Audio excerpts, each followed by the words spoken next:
Hi friends, welcome to Gauri Devi recipes. ఇవాళ నేను మీకు టమాటా పచ్చడి ఎలా తయారు చేయాలో చూపిస్తానండి.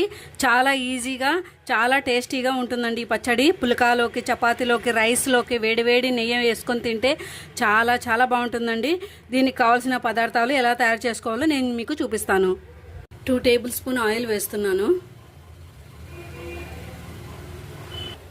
1 టేబుల్ స్పూన్ జీలకర్ర, 1 పావు కిలో టమాటా పండ్లు వేస్తున్నాను.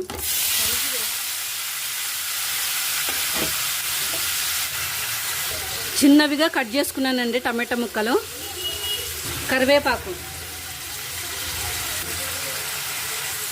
కరివేపాకు వేసుకొని బాగా కలుపుకోవాలి.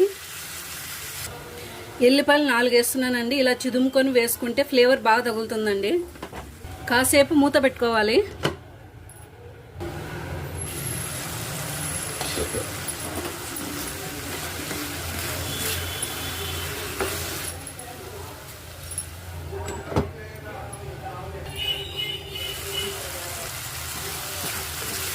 అప్పుడప్పుడు కలుపుతూ ఉండాలండి. కొంచెం చింతపండు, కొంచెం కొత్తిమీర,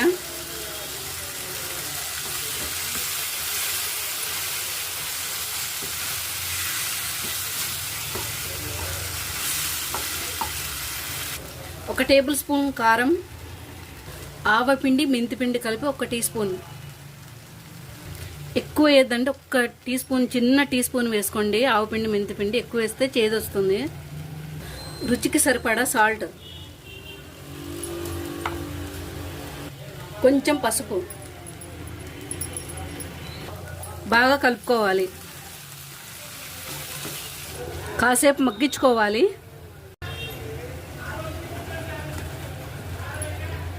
చూడండి, మగ్గింది. ఇప్పుడు ఈ మిశ్రమాన్ని అంతటిని మిక్సీలో వేసి పట్టించుకుందాము. చల్లగైనాక మిక్సీలో వేసుకోవాలి. బరకగా వేసుకోవాలండి మిక్సీలోకి, నున్నగా ఆడించకూడదు. బరకగా ఉంటేనే టేస్ట్ బాగుంటుందండి పచ్చడి. 2 టేబుల్ స్పూన్ ఆయిల్ వేసి, టమాటా పచ్చడి ఉంది కదండి, వీటిని అన్నింటినీ తర్వాత వేసుకుందామండి ఈ పచ్చడిని. 1 టేబుల్ స్పూన్ ఆవాలు, 1 టేబుల్ స్పూన్ ఉద్దిబ్యాళ్ళు, శనగబ్యాళ్ళు,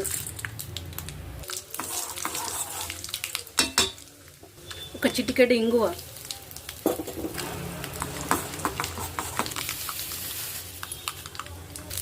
ఈ పచ్చడి అంతా వేసేసుకుందాము.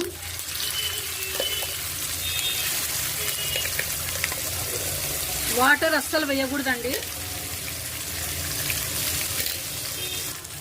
బాగా కలుపుకోవాలి. ఇంతేనండి, టమాటా పచ్చడి రెడీ అయిందండి. చాలా చాలా బాగుంటుంది. స్మెల్ కూడా చాలా బాగుందండి. పుల్కాలోకి, రైస్లోకి, చపాతీలోకి, అన్ని టిఫిన్స్లోకి ఇది చాలా చాలా బాగుంటుందండి. మీరు కూడా ట్రై చేయండి. ఈ వీడియో మీకు నచ్చినట్లయితే ప్లీజ్ సబ్స్క్రైబ్ చేసుకోండి, లైక్ చేయండి, షేర్ చేయండి.